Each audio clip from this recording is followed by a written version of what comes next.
Hey, welcome back to yet another. You know what? Ever since I started this channel, I've been doing the same thing. Ultra kill, ultra kill, ultra kill. I want to make something different. And what better time than Spooky Month for some good old-fashioned monster schools and revisiting one of my favorite game series of all time, Castlevania. It's such a shame really that I have to mourn the disappearance of again one of my favorite series of all time. No thanks to you, Konami. It hasn't received a mainline title in 11 years? That's like more than a decade now. Are you kidding me? Anyway, I'd argue the Netflix shows is what is keeping the series somewhat alive, that and a couple cameos here and there. I have my own opinions on the Netflix shows, but that isn't the point. I'll get to it. This Halloween, I'm revisiting Castlevania.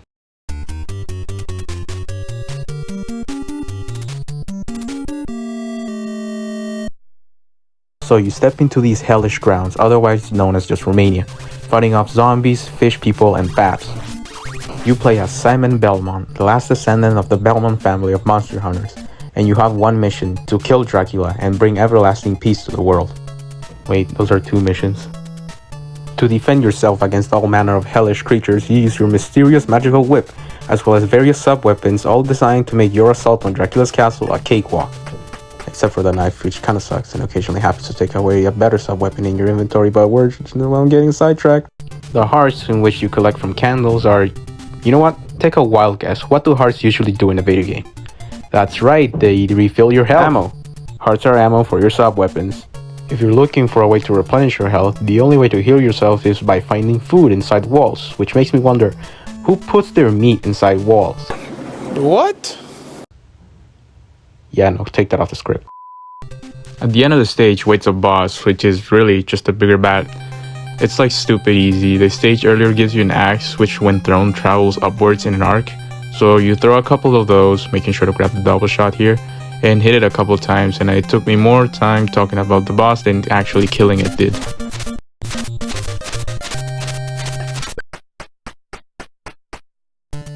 Second stage, much like the first one, doesn't really pose much of a challenge. It's here when you get introduced to these spear knights, which don't really do anything and just walk around aimlessly. If you break this wall right here, you can get a pretty useless crown.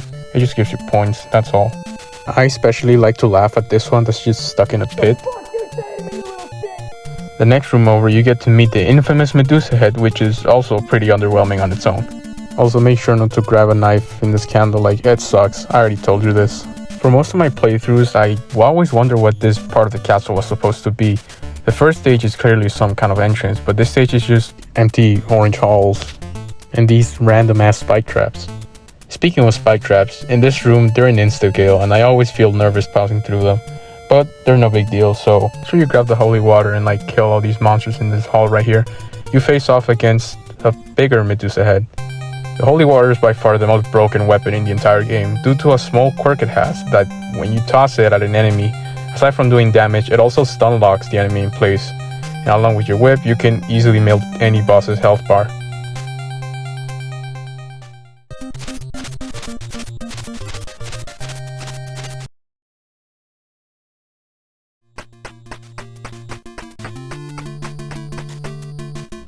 Stage 3. This is probably like my second favorite level in the entire game. This is where the difficulty of the game really starts to increase, and to let you know, they gave this stage a kick-ass theme.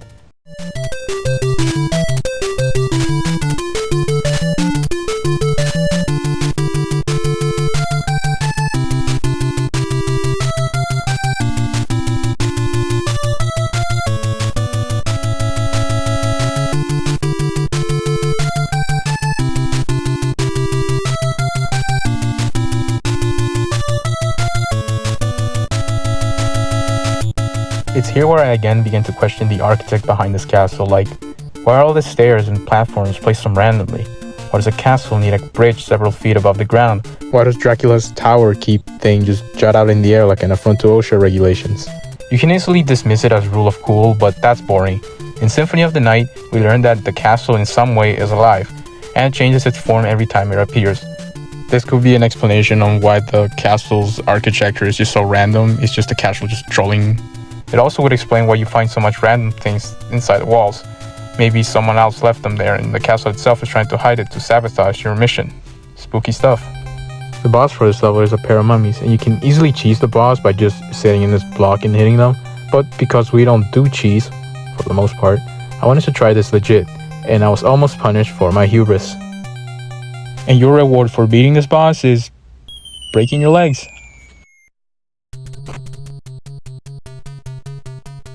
You know, people say this game is hard, but honestly, it only is for the first few playthroughs.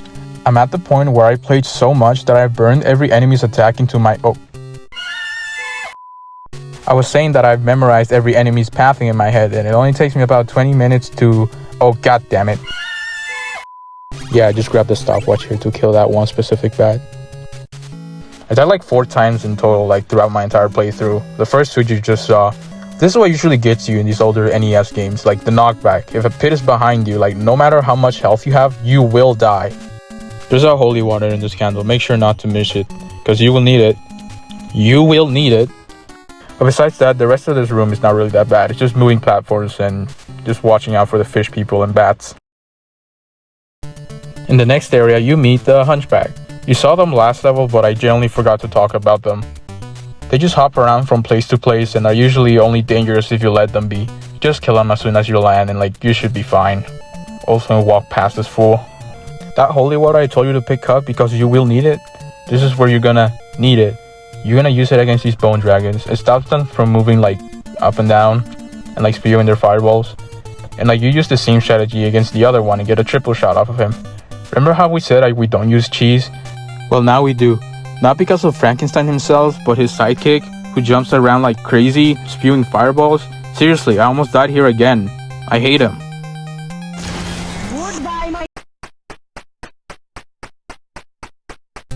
Now this is my favorite stage.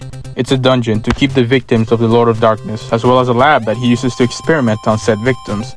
I think this is where most people usually begin having trouble with the game's difficulty.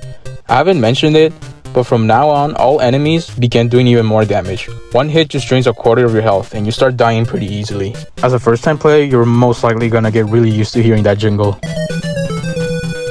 But the game only beats you if you let it. When you lose all your lives, it's back to the beginning of the level. But there's never really a true game over that kicks you out of the game, like all the way back to the beginning, like other games in around this era.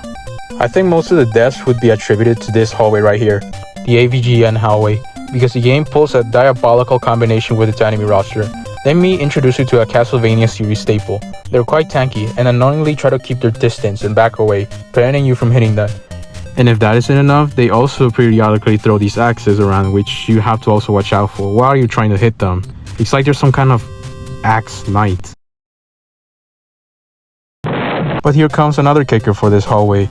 Not only do you have to keep focus on the knight, you also have to keep in mind the Medusa head, which just feels like an extra middle finger from the developers to the player. But I've been playing this game since I was like 11, so I didn't die to it.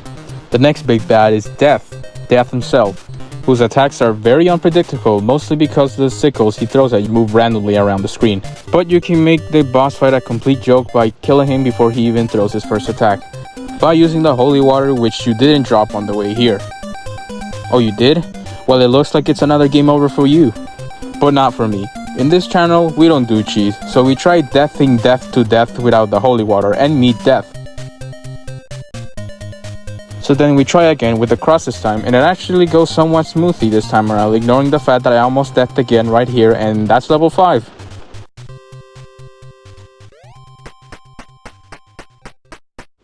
After the gauntlet that was the previous level, you'd assume the final level would be even more difficult, right? Honestly, I personally find it easier, mostly because it's like half the length the last level was. You also get to see the big bats again, and they're even easier to deal with this time around, if you can even believe that. Just walk past them and like, they don't do anything, except for this one, which is sometimes a little dickish. You make it to the clock tower. You kill more skeletons, you dodge more hunchback people, and break the laws of reality with your silly little pocket watch. Honestly, I feel like this level could have been a bit longer, but it doesn't matter now. You've made it. The climax of your journey. You stand before the king of the vampires, and the fate of the world will be decided by the outcome of this decisive... And he's dead. Yeah, after you get used to his pattern, Dracula's first phase is relatively simple. Just keep moving around. Usually he just teleports in front of you, in which case you can just walk away. You just have to be quick. When he opens his cape, get ready to jump in with at exactly the same time he will cast a fireball. You can throw the cross in between his teleports to do extra hits. After being defeated, he transforms into this thing. I think I read somewhere that the creator wanted it to be a representation of the evil of mankind and not Dracula himself, but that didn't really stick, at least not fully. It's still treated as Dracula's second form, but affectionately dubbed the Cookie Monster. He now resorts to jumping at his main attack, and occasionally uses his fire.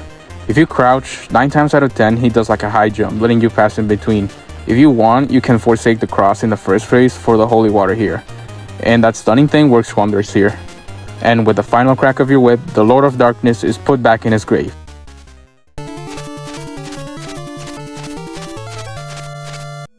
The castle crumbling along with his master, and evil is finally banished.